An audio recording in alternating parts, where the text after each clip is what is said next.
Ooh, that's a jumbo. What are you going to do with it? Release it? No, we're gonna eat that. That's the size of a salmon. That's time to eat when they get that big. Congrats, man. It's a nice keeper. Let's do this every day. Woo! We'll just leave the hook The in the water. size of that thing. Come over here. Put your hand by its head so we get reference.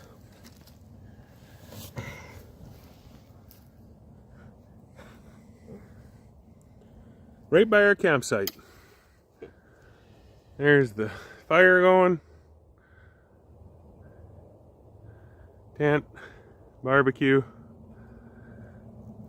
sun, dog, trout.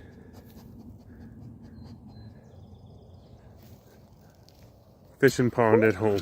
Scared me. Doesn't get any better than that. Woo! Praise the Lord. What a hog.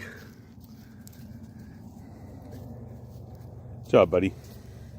Alright, should we break its neck and put it out of its misery? We should break its neck and put it out of its misery. Yeah. And then eat it.